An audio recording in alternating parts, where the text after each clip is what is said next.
Meksika'ya, Mayaların kentine hoş geldiniz. Bildiğin insanları kurban ediyorlar. Etrafı 4 mevsimi temsil ediyor. İnanılmaz! Daha önce böyle bir şey görmemiştim. Sıfırı ilk bulan toplumlardan bir tanesi. Matematikte sıfır çok önemlidir. Şu an her alkış yaptığımda buradan çıkan yansımayla beraber onların kuşunun sesi kulağıma geliyor. Nasıl yaptınız bunu? Burası bir Mayalıların hala devam eden o aile soylarının bir işletmesi. 3, 2, 1. Odi canım.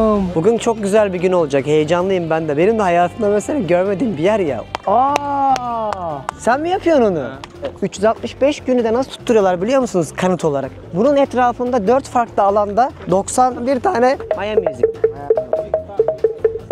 Hadi bakalım sizlere iyi seyirler. Bize de keyifli bir Meksika gezisi olsun. Meksika'ya hoş geldiniz. Türkiye'nin lider su arıtma markası Aura Sebilon Unique sunar.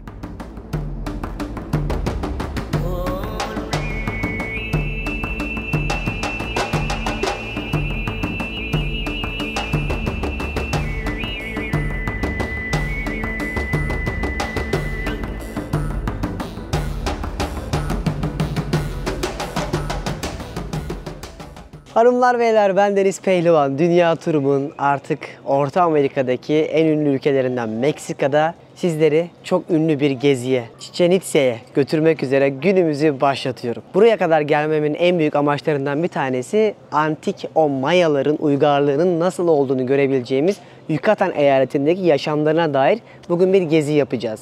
Benzerini size Mısır'daki, Antik Mısır'da anlatmıştım. Peru'daki Mayalarda anlatmıştım. İnkalarda anlatmıştım. Burada da işte Mayaları anlatacağım. Birlikte akşama kadar bu geziyi yapacağız. Hem gittiğim yerlerdeki tapınaklarını, yaşam alanlarını, onların şu an hala geleneklerini devam ettirdikleri köylerini gezeceğiz. Aynı zamanda da bildiklerimin hepsini sizlere bu vlogda anlatacağım. Sabah saat 6:50'de kalktık. Yol yorgunluğuyla Playa del Carmen'den çıkarak 2 saatlik yolculukta uyuya bir şekilde buralara kadar geldik. Şu anda bir tesisin içerisindeyiz. Burası bir Mayalıların hala devam eden o aile soylarının bir işletmesi.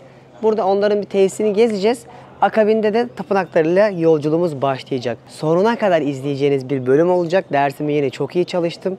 Hem şu an Meksika kültürünü hem de Mayalara dair bilgileri harmanlayarak sizler böyle kahvaltınızı yaparken ya da çayınızı, çekirdeğinizi alıp böyle keyfini sürerek izleyeceğiniz bölümün tadına varacaksınız. Biz de bilmediğimiz İspanyolcayla hem sorular sorup öğrenmeye çalışacağız hem de biraz böyle İngilizce bilenlerle konuşarak da ya da benim yaptığım araştırmalarla güzel bir vlog çıkaracağız. Hadi bakalım sizlere iyi seyirler, bize de keyifli bir Meksika gezisi olsun. Benim için Meksika'ya gelmemin en temel özelliklerinden bir tanesi deniz, kum, güneş falan değil. Gece hayatı değil, yeme içme değil. Burasıydı. Sırf burayı görmekti.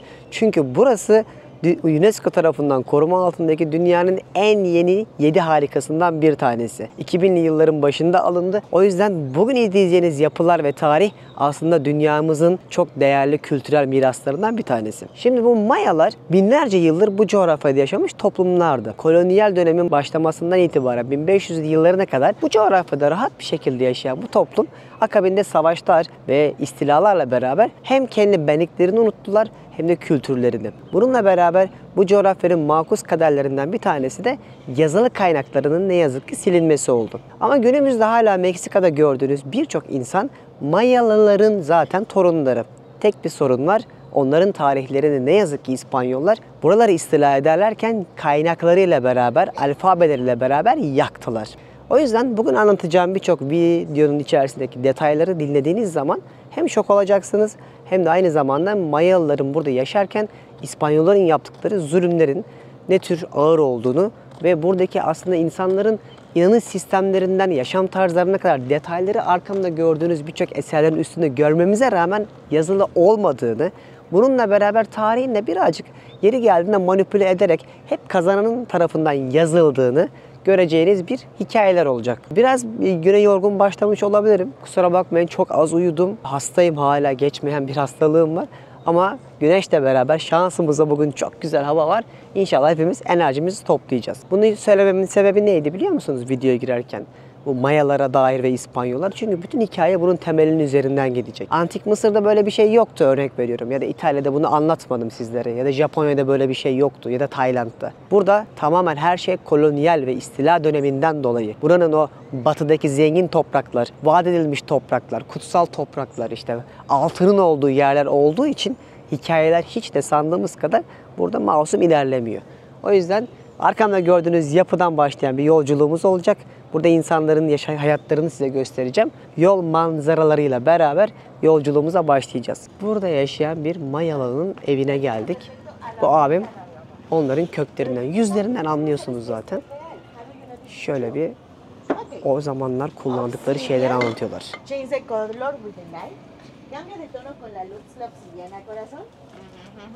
Birazdan harika bir geziye devam edeceğiz. Ama sizlerle yurt dışındayken birçoğunuzun bilmediği, belki de göz ardı ettiği çok değerli bir önerim var. Mesela yurt dışında ani bir sağlık problemi yaşadıysanız veya bagajınızı, hatta biletinizi kaybettiyseniz, seyahatiniz iptal olduysa böyle durumların maddi telafisi olduğunu biliyor muydunuz? Yıllardır dünyayı geziyorum ama yurt dışına gittiğimde hiç beklenmedik sürprizlerle ben de karşılaşabiliyorum. Şu anda dünya turumun Karayipler ayağındayım. Buradaki ülkeleri gezerken geçen sene bugünlerde Tayland'da geçirdiğim motor kazasından dolayı 45 gün hastaneye gidip tedavi olduğum günler aklıma geldi. Tecrübeyle sabit bu önerimi nasıl önleme dönüştürebilirsiniz? Hadi gelin anlatayım. Yurt dışına çıktığınız zaman beklenmedik durumlarla karşılaşacağınız sürpriz aksiliklerinizi yurt dışı seyahat sigortası yaptırarak telafi edebilirsiniz. Ne olur ne olmaz çok ciddi masraflara sebep olacak durumlara karşı önlem alabilirsiniz. Anadolu Sigorta'dan yurt dışı seyahat sigortası yaptırarak bagaj kaybı, gecikmeli bagaj, pasaport, bilet kaybı veya ani sağlık problemlerine kadar birçok durum için kendinizi güvence altına alabilirsiniz. Böylece karşılaşacağınız masraflarınızı Anadolu Sigorta'nın yurt dışı seyahat sigortasıyla telafi edebilirsiniz. Ayrıntılara Anadolu Sigorta'nın web sitesinden, Sigortam Cepte uygulamasından veya açıklamaya bıraktığım bağlantıdan bakabilirsiniz. Yurt dışına çıkmadan önce Anadolu Sigorta'nın yurt dışı seyahat sigortasını henüz bilmiyorsunuz diye sizlerle de paylaşmak istedim. Hatta böyle bir önlemden haberi olmayan, yurt dışına gitme planı olan sevdiklerinizle de bu önerimi paylaşın ki onlardan ne olur ne olmaz önlemlerini alsınlar. Anadolu Sigorta'ya da bu videoma sponsor olduğu için teşekkür ederim. Hadi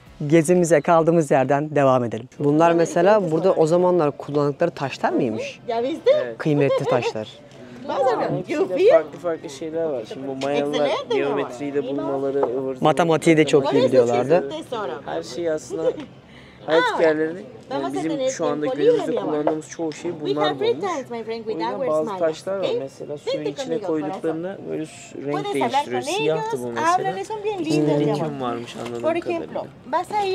Bazen anlamıyoruz İspanyolca ama elimizden geldi. Bu şey Spanglish. İspanyolca İngilizce karışımı.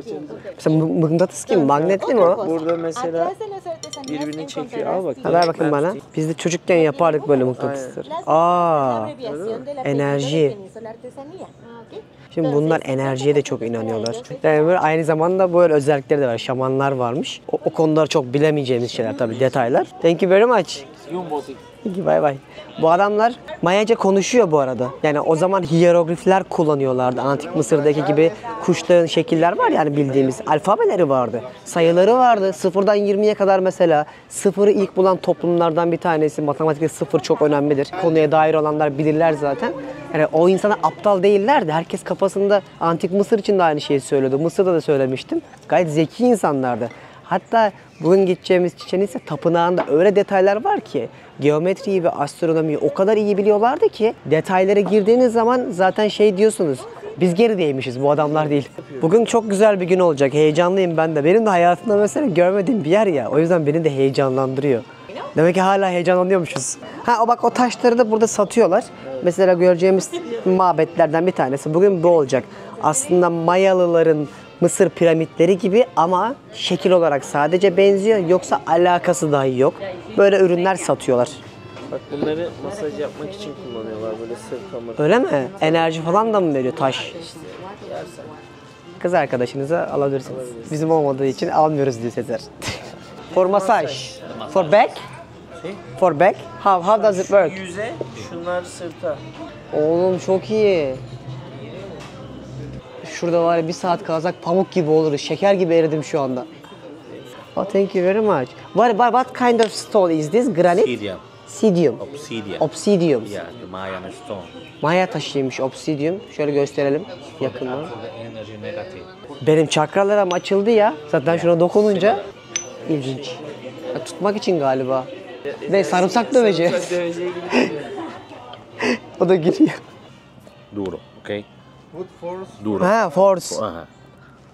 Okay. Okay, bájalo. Frótalo. Allah Allah. Dur bakayım. O kadar yapı. Olmaz canım o. Tüftüfçü hocam bu Pakistan'daki. Is it good? Psikolojik ya. Yeah, Aa. for the balance. For the energy. Arkadaşlar like atmayı unutmayın. Vay, interesting. Şimdi şu iki soru var kafamda. Beni istediği kadar zorlamamış olabilir iterken. Sonuçta elini hareket İkinde çok ettirir. yakın. Evet. İkinde çok yakın. Hani ben ikinci de hafiften dokunmuş olabilir. Tespihe benziyor. Vücuttaki o dengeyi ve enerjiyi aldığını söylüyor. Benim üzerimde test etti. How much is the piece? 800 yani 40 You dolar. have for the good price for you. Tamam başladık bak. İyi indirimde ve o imkansız bir para bu burada. Şimdi biz bazen burada size paralarla ilgili kaç gündür buradayız Sezer? 10 gün oldu değil mi? 10 gündür falan buradayız. Şimdi diyeceksiniz ki makineyle geldiyse yandık. With the good price. Good price for you. 650. Thank you. 32 dolara düştü. Şimdi bunu niye söylüyoruz biliyor musunuz? Yolda gelirken daha size onları ben çekip göstermedim. Bu insanlar tenekelerde yaşıyor, tenekeler. Burada bile yani bu kadar turistik bir yerde. Hep bunu söylüyorduk. İnsanların maaşları aylık 200-300 dolar. Burada bir ürüne ya da bir yere gittiğinizde verdiğiniz 30-40 dolar onlar için bir servet. O yüzden Meksika'daki algıyı asla Cancun ya da işte Tulum gibi düşünmeyin. Kesinlikle fiyat olarak baktığınızda gelişmemiş, aslında biz bir ülkedeyiz. Sadece şu ana kadar gördüğünüz kısmı küçük bir bölgesiydi. Gerçek Meksika'dan kesitleri bugün yol boyu göreceksiniz. Bu arada ben buna 40 dolar vermem. Neyse, Değecek bir şey değil. anladı insanlar bizi. Şimdi kardeşim dün ben bir eve gittim hatırlıyor musun? Evet. Kızların evine. Kardeşim villada kalıyorlar. 3 tane odalı ev. Güzel balkonları da var. Böyle sigara falan içebilecekleri ve havuzu da kullanabiliyorlar. Güvenlik var sitelerinde. Kişi başı kaç para biliyor musun? 350 dolar. Ya Bedava. Bedava. Ve villada kalıyorlar. ya. Yani olay şu arkadaşlar, bizim ödediğimiz, kaldığımız yerler her zaman daha pahalı olacak çünkü turistik yerlere gidiyoruz. Ama biraz içerilere doğru gittiğinde sadece 10 dakika bu arada taksiyle Evet. gittiğim yer. Çok fark Çok ediyor. fark ediyor. İçeri girip bakalım, kıyafetlere bakalım ya. O zamanlar Mayalılar böyle bir şey giymiyordur herhalde. Bilmiyorum ya. Maya clothes diye vermesin. Böyle yerlerde hep turisti avlamaya çalıştıkları için hiç sevmiyorum. Halbuki ucuz yapın şunu, herkes alıp gitsin, daha fazla üretin, daha fazla satın, kaliteyi arttırın. Evet. Hep bir Türkiye'de kazıklama de var. böyle Türkiye'de de var. Getiriyor kazıklıyor. Sanıyor ki turisti kazıklayabileceğinizi sanıyorsunuz ama yanlış. Burada da mesela aynı sistemi kurmaya çalışmışlar ama Anadolu çocuğu yemez. Şimdi burada biraz dolaştık. Öğle yemeği vakti. Bir de gelin burada öğle yemeği nasılmış size onu göstereyim. Sonra zaten Chichen Itza'ya artık yol alıyor olacağız. Çok yakınız. Ve işte yemek yiyeceğimiz restoranda hemen buranın yanındaymış. Burada öğle yemeği verecekler. Ne var kanka? Tarhana çorbası mı? Abi şimdi bu turun içerisinde öğlen yemeği de dahil oluyor. Oturduk, çorbamız var, pilav var, tavuk var. Fasulye ezmişler böyle, onu yapmışlar. Şöyle bir tavuğumuza bakın isterseniz. Bu şeymiş, limonlu tavuk çorbasıymış. Anne, sıkmayayım mı? Sıkma, zaten limondan oluşuyor. Sezer güzel dedi. Gerçekten her şey güzel diyor. Çöp yese güzel diyor. Kanka bunda inanılmaz bir limon var. Evet. Yani içinde de yine baharat var. Sanki taco konmuş gibi diyecektim. Evet taco konmuş zaten. Bildiğiniz şunu her şeyde kullanıyorlar. Bildiğiniz cips abi. Bak üzerinde mesela bunun şu an şey var. Siyah fasulye. Çorbayı yerken bir ara limon ağacı yiyorum sandım. O kadar çok limon var ki. Pilav nasıl? Bakalım. Eyvah bugün aç kaldık. Tavuğun çok ilginç bir tadı var. Tadı farklı. Soslandırmışlar çünkü ya. Buna da sos koymuş. Şöyle. Tavuk da. Bir şekilde doyacağız. Buna da şükür. Afiyet olsun.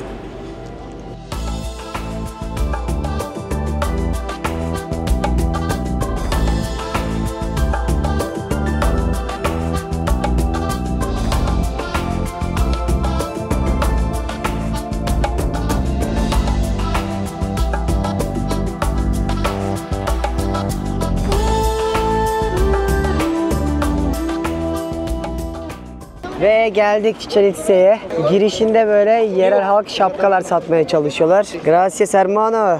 Yerse just una hora. Ölmem. 1 saat, 1,5 saat buradayız. Şimdi içeriye girmeye başlayacağız. Ama her ülkede yaptığım gibi size anlatmam gereken şeyler var. 1. Meksika'ya geliyoruz. Evet. Neredeyiz? Nasıl geldik? Bunları biliyor musunuz? Mesela önceki bölümleri izlediniz mi? İzlemediniz. Pek muhtemel.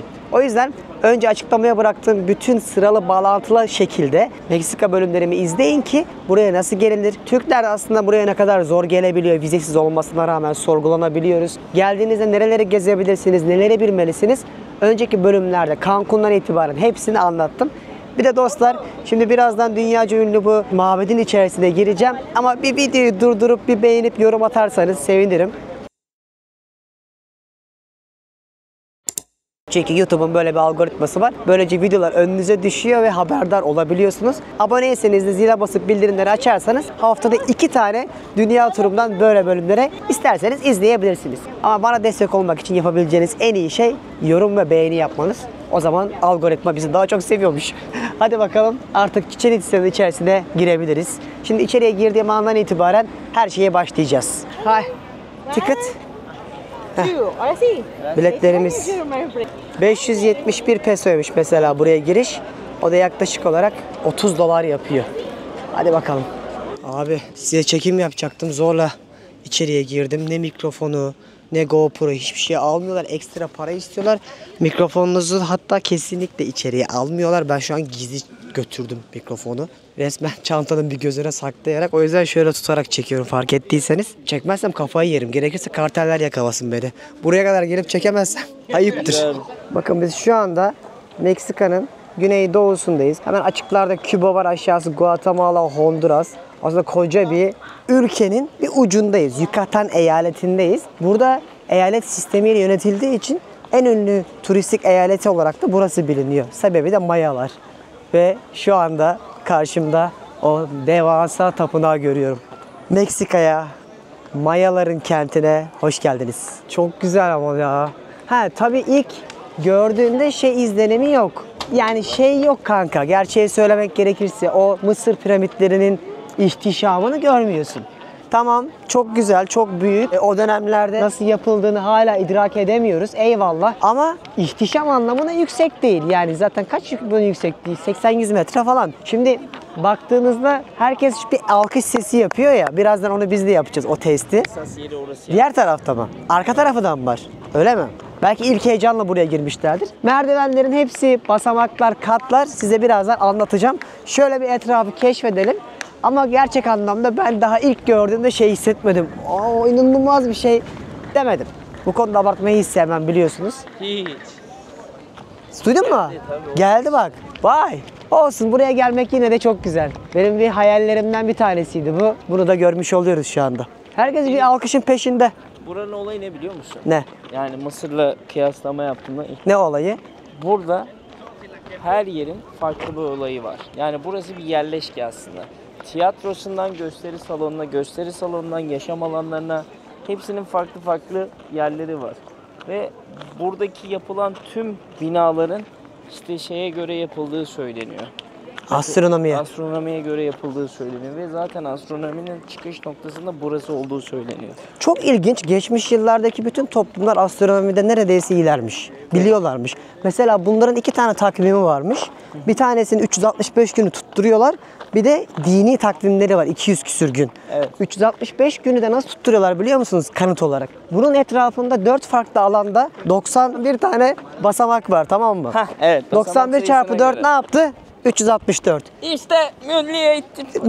Neydi? Milli Eğitim Parkı diyorum ya. Neydi adamın? Milliyetçi Hareket Partisi. En üstte de bir katı var. 365. kat. Etrafı 4 mevsimi temsil ediyor. Aynen. Ve bu 4 mevsimin de bir özelliği daha var. Ne biliyor musunuz? Ekinoks'ta, yani ilkbahar ve sonbaharda gece gündüzün eşit olduğu günde güneş ışınları bu merdivenlere öyle bir gölge sistemi yaratıyor ki S çiziyor. S çiziyor. Evet. O kadar iyi ayarlıyorlar bunu. Yani 21 Mart'la 21 Eylül'de bu oluyor. Bunu yaparken de o günleri o kadar iyi ayarlıyorlar ki merdivenden baktığınız o kutsal bir yılanları var. Bunların her hayvan bir manası var. İşte ejderha ayrı, yılan ayrı, kuş ayrı. Pardon, ¿nos saca una foto? Yes, why not? Bizim işimiz bu abi. Video çekerken bir anda gelen. Hani bari video çeken adama yapmayın. Un, dos, tres. Olsun ya, sevinsinler insanlar. İtalyan olabilir, Arjantin. ¿De dónde eres? Argentina. Argentina. Ah, Buenos Aires. Buenos Aires. Mucho gusto. İstanbul, Türkiye. Oh, muy lindo. Yeah. Viva Argentina. Türkiye también. Thank you. Çok iyi insanlar. Arjantinliler Latin Amerika'nın kralıdır. Aksini söyleyen de bizden değildir. Neyse. Çünkü etleri çok iyi. Ondan sonra bir hieroglifler kullanıyorlar ya. Hieroglifleri kullanırken de ne var? Hayvan motifleri kullanıyorlar. Buraya geldik. Çok güzel korunmuş değil mi? Bunun gibi daha aslında belki binlerce mabet var. Ama neredeler? Talan edilmiş, deprem, yangın hepsi gitmiş. İspanyollar özellikle buraya geldiklerinde Latin Amerika'da da yapıyorlar aynı şeyi. Mabetlerdeki altınları eritip Avrupa'ya götürüyorlar. Buradaki adamların bütün kaynaklarını yakıyorlar. Ve ilginçtir, İnkaların yazılı kaynakları yokken Mayaların var. Hieroglif kullanıyorlardı. Onlar boncuk sistemi kullanıyordu mesela. Ve bunun gibi bir sürü detaylar var. Yani insan şunu soruyor buralara gelmeden önce. Mayalar aptal mıydı? Hayır, belki de aynı Antik Mısır'daki gibi bizden çok daha ileridelerdi.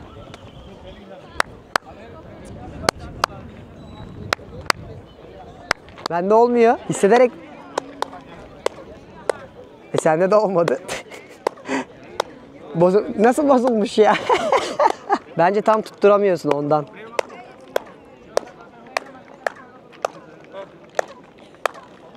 Yankı yapıyor. Tam kuş sesi gelmiyor. Gel buraya. Bak. Gelmiyor, gelse. Geliyor. Şuraya ver kulağını. Şuraya ver.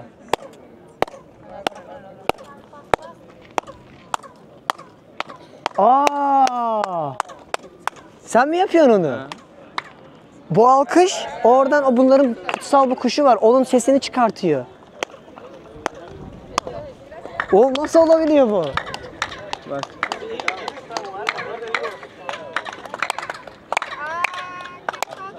Abi öyle bir bilimsel bir açıklama yok bu olayın. Yani benim buradan bunu verip oradan Kuş sesi geliyor. çıkartması çok acayip bir olay ya. Evet. Ya ben yapacağım, bakayım, gel buraya. Bu kuşun ismini biliyor musun? Bu kuşu. Guguk kuşu mu? Unuttum ya. Aa! Böyle çok iyi yapıyor. Şu an her alkış yaptığımda buradan çıkan yansımayla beraber onların kuşunun sesi kulağıma geliyor. Nasıl yaptınız bunu?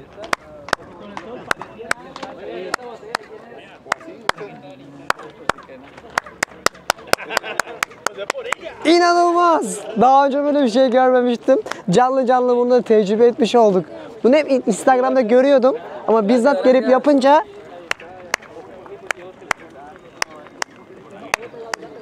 abi bunu sen nasıl düşündün 4000 sene önce ya? Harikalar. Bu onların aslında kentlerinin ortasındaki bir dini mabetleri, tapınakları, 60.000 kişinin yaşadığı bir yerdi zamanında. Ama yüksek olmasının sebebi de Tanrı'nın gökte olduğunu inanıyorlar. O yüzden böyle etrafa kurdukları bütün yapıların en kudretlisini bir mabet, dini mabet olarak en yüksek olarak yapmışlar. Ve şöyle etrafa baktığınızda sadece o en ünlüsü olsa da aslında dönemin mimari detaylarını görebileceğiniz böyle yapılar var etrafta ama bunların hiçbir tanesine giremiyorsunuz. Sadece uzaktan görebiliyorsunuz. Burada dayılar da Mayalı muhtemelen yerel enstrümanlar çalarak pazarlama yapıyorlar. What is that? Maya enstrüman. Maya music. Maya music. Maya music.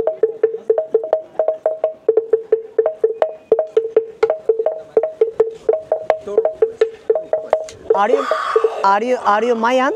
Maya. You are Maya. Originally Maya. from Mexico. Sí. Ah. Es original. Maya, Maya, Maya. Mi nombre Deniz. You? Brígido. Brito. Nice to meet you. Have a lovely day. Buenas tardes. Çok tatlı insanlar. How do you make that sound? This is the Jaguar. Jaguar mı? Ah, this one? This is the Jaguar. Yeah, Ah, it's the same. Is it handmade? Yeah, this one is my work. Ah, you are originally Maya? Yes. In Maya language, thank you. Thank you. It's a jumbotic. Jimbotik. Jumbotic. Can you speak Maya language? Yes.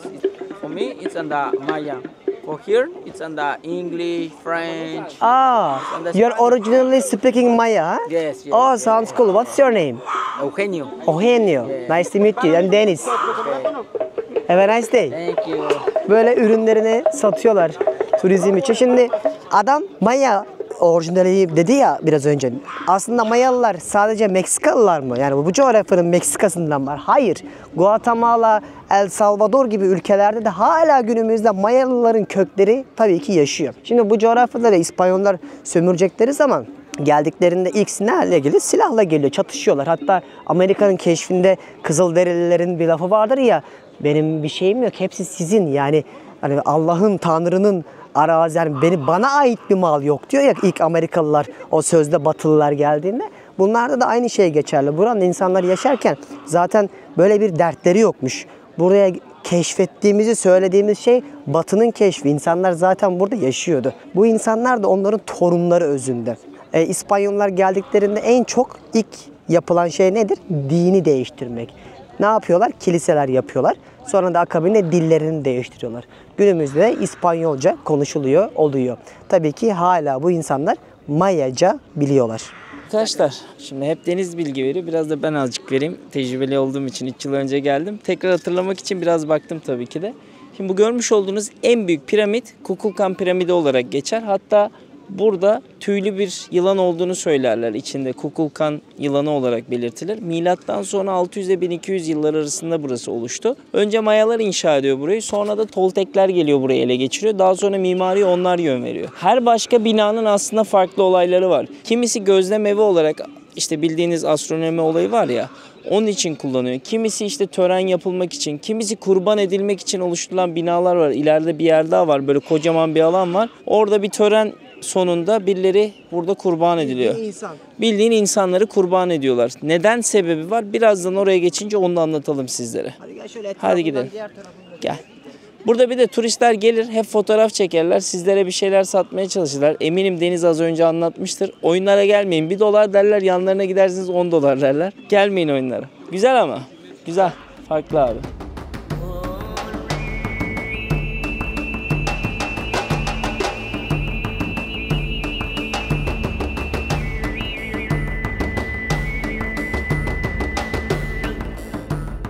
Şimdi ben size her ne kadar burada Mayalardan bahsetsem de aslında burada Aztekler, Olmekler gibi farklı topluluklar da vardı. Şu an bizim elimizdeki en iyi korunmuş yapı bu olduğu için Mayaların mabetleri üzerinden gidiyoruz. Aşağıya indiğimizde de İnkaları görüyoruz. Ve bu insanlar milattan önce 2000'den 1600'lü yıllara kadar da bu topraklarda İspanyollar gelene kadar yaşamlarını burada ülke olarak sürdürdüler.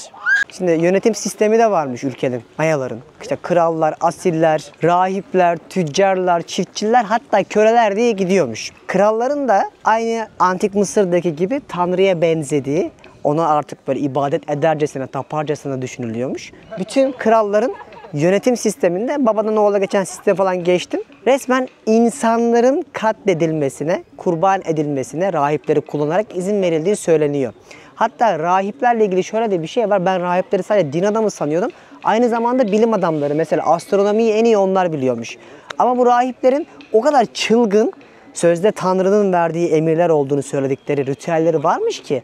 Mesela insanları bu etraftaki bir sürü yerde sunak, adak gibi katlediyorlarmış, adıyorlarmış, öldürüyorlarmış. Bu yeri geliyormuş kendi insanları oluyormuş, yeri geliyormuş düşmanlar oluyormuş, yeri geliyormuş iki tarafı top oynatıp müsabaka yaptırıp kaybedeni adıyorlarmış. Böyle çılgınca ibadet ve ritüelleri de varmış aynı zamanda. Ve bu gördüğünüz bütün her yerde işte o insanların izlerini görebilseniz de benim en çok şaşırdığım nokta şu: bunu nasıl korudunuz? Yani depremdir vesaire talandı edilmemiş, ayakta çok iyi kalmış.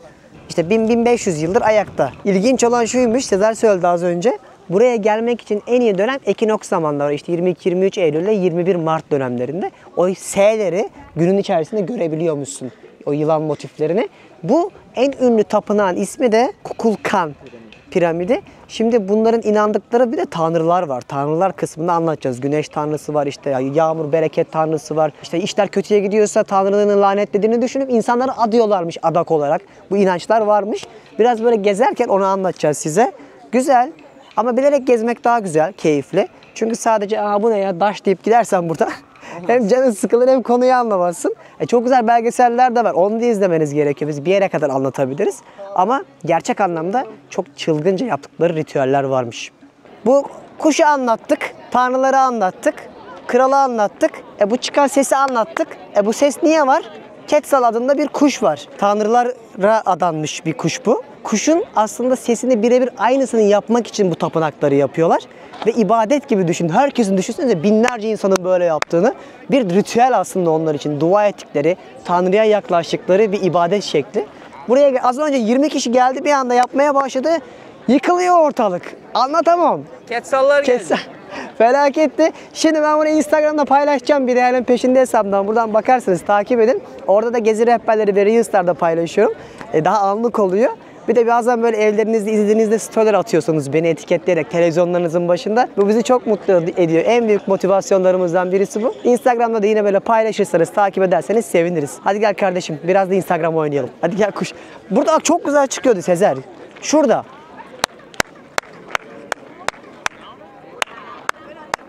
Do you hear it? Geliyor. Vallahi bana geliyor. Ekranlara bilemem. Bana gelmedi. Az önce çok kişi yapınca daha iyiydi. Bence başardık ya. Ev bile güzel oldu. Arkadaşlar en son çifte telli oynamaya başladık çünkü başaramadık ilk başta. Sonradan ama... Dayıların nasıl bir eli varsa yani. Oha. Baksana abi. Onlar yapınca aşırı ses çıkıyor. Evet.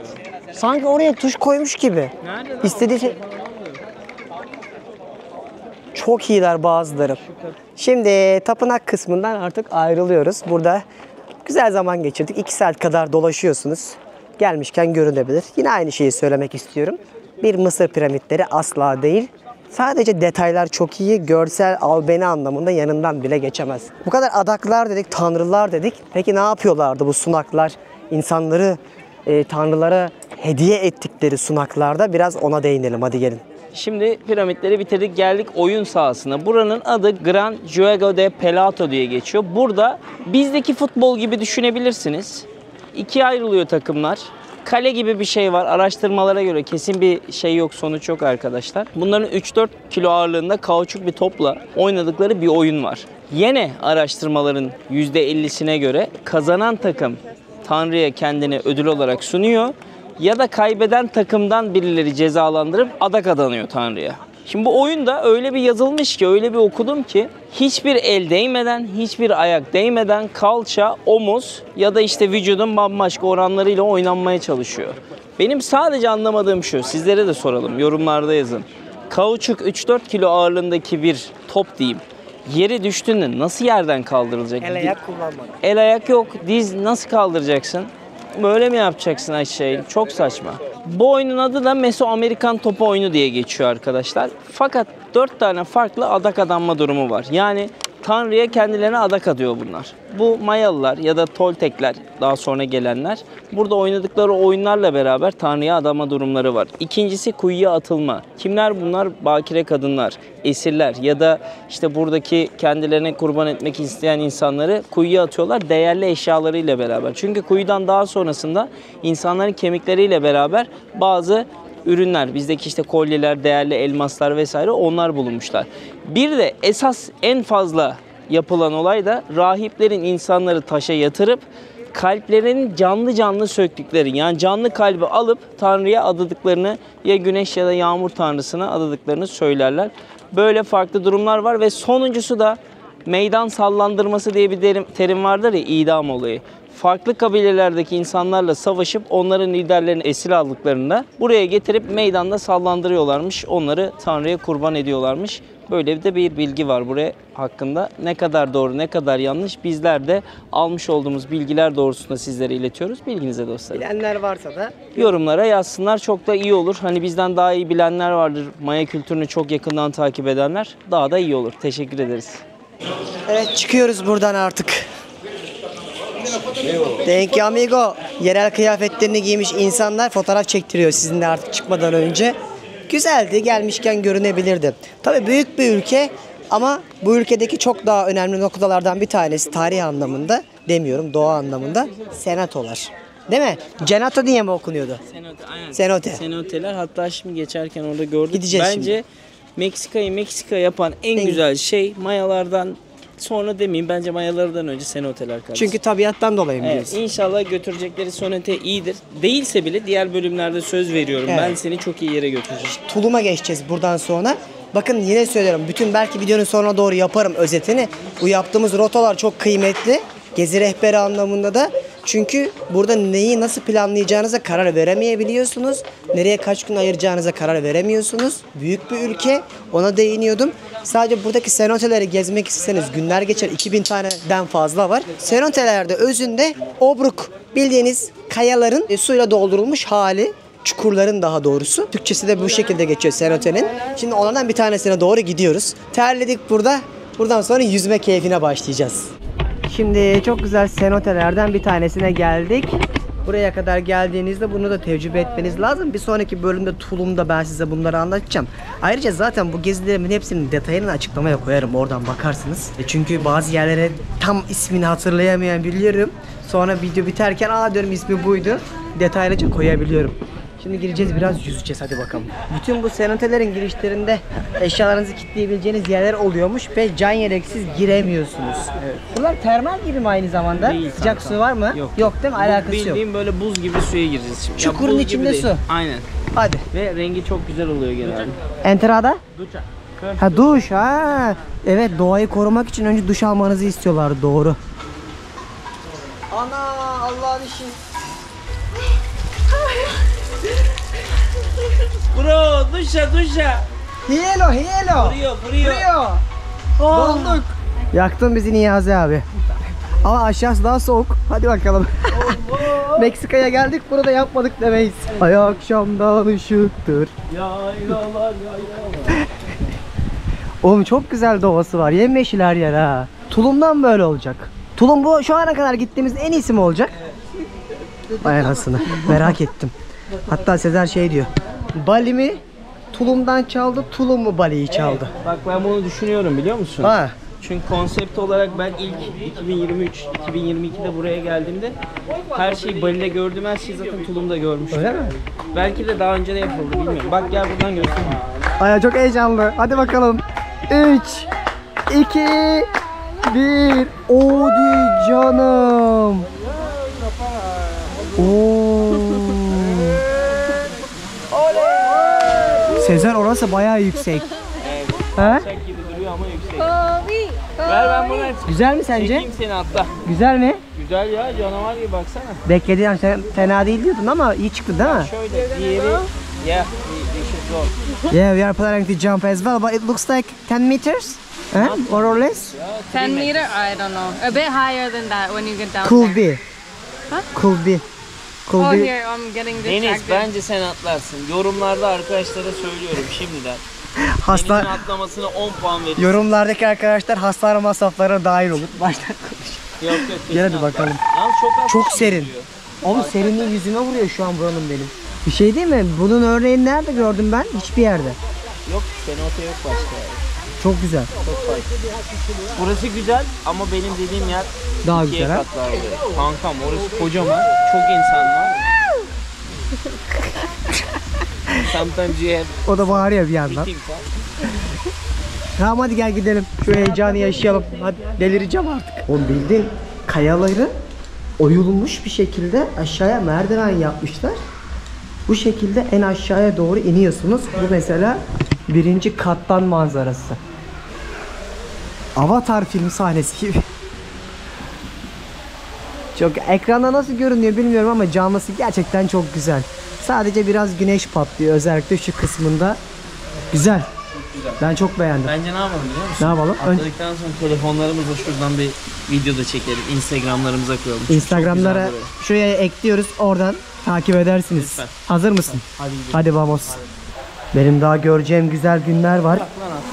Bak şurada ip de var. Aa, bayağı yüksek Sezer. Atlayacak mı? İpe dokunma diyor. İpe dokunma diyor. Atlayacaksan böyle atla diyor. Ne o? Ben de İp atlamam. olsaydı belki salardım kendimi de. Benim daha görecek güzel günlerim var. Ben daha 91 ülkeye daha gitmek istiyorum. Ben gidelim. Bunun Güzel için insan gibi gidelim kardeşim. kız ben atlayacağım dedi. Atlarsa helal olsun. Bunlar atlıyorlarmış çok farklı yerlerde. De tecrübeliymiş öyle dedi.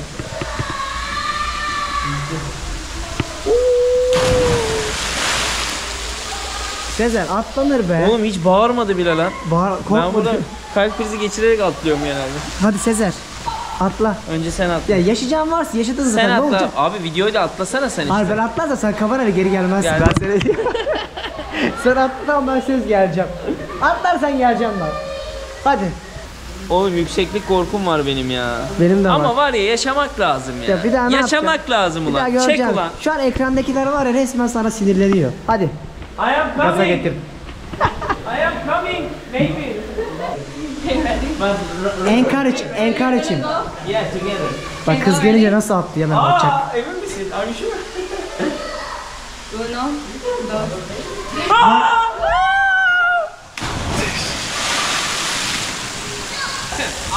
Ulan benle atla desem 2 saat düşünürsün. Hiç var ya tereddüt bile etmiyorsun. Kimse var mı? Korkularınla yüzleşmediğinde yaşamanın hiçbir anlamı yok. Ay çok yüksek.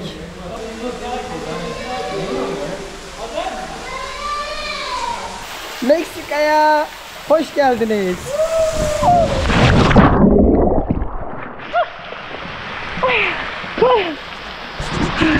Hiçbir şey söylemeye bile gerek yok. Dinleyin sadece.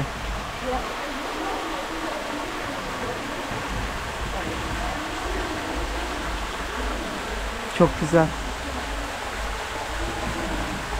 Dostlar, herkese Tulum'dan selamlar. Biz aslında Chichen Itzá'dan sonra Valladolid adında bir kente de gittik. Burası kolonyal bir kentti ama böyle gidip göstermeye değer çok bir şey bulamadım. Ondan sonra gittik böyle sokaklarını dolaştık. Bildiğiniz böyle o İspanyolların gelip kurduğu kolonileşme dönemindeki kentlerden bir tanesiydi. Bir tane kilise gördük, park gördük, meydan gördük. Sonra Tulum'a geldik. Tulum'da kaldığımız yeri size bir göstermek istiyorum. Çünkü burada gecelik sadece 1200 TL ödüyoruz kişi başı Tulum gibi bir yerde.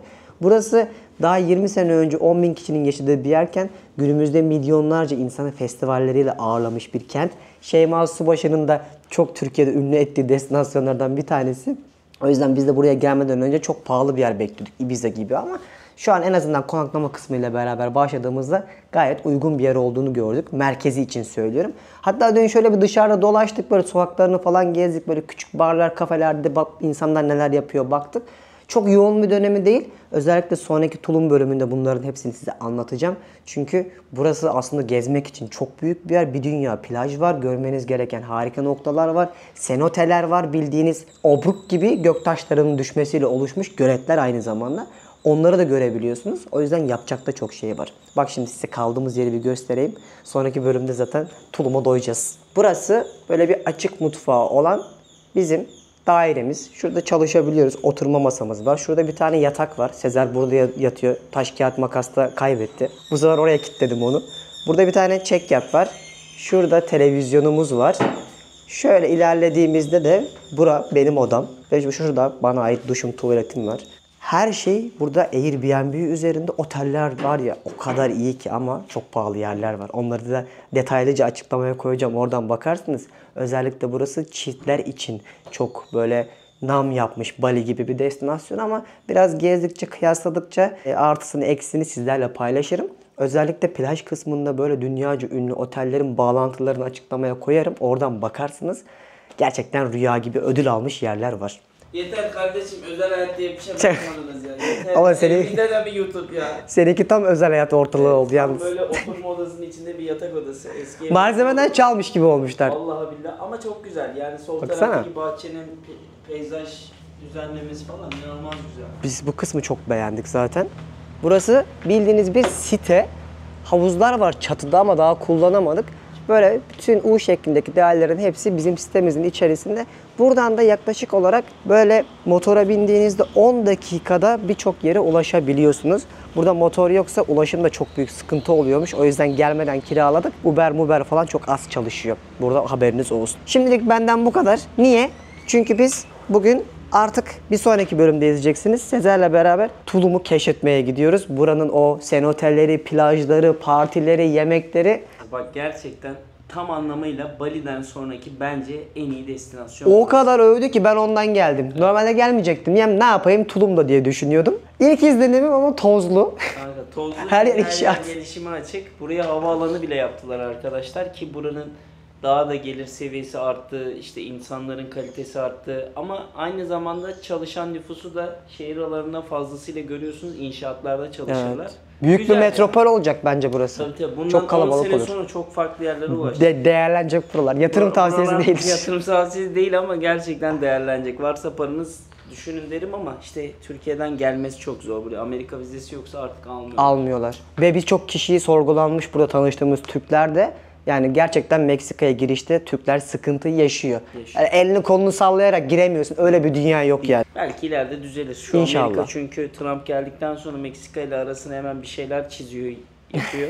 Belki o zamana kadar ilk gelebilirlerse ama şu an için sıkıntı, sonrası için belki rahat edecekler. İnşallah. O yüzden şimdilik benden bu kadar. Bir sonraki bölümde muhtemelen artık Meksika'nın son bölümünü izleyeceksiniz. Çünkü ondan sonra 107. ülkeme gidiyor olacağım. O da bildirimleri açanlar görecek. Artık Meksika'nın sonraki bölümünde hem özetini yapacağım sizlere Meksika gezimin hem de tulumlu birlikte gezeceğiz. Hadi bakalım, bu bölüm bitti. Bir sonrakinde Meksika'da görüşmek üzere. Bay bay. Türkiye'nin lider su arıtma markası Aura Sebilon Unique sundu.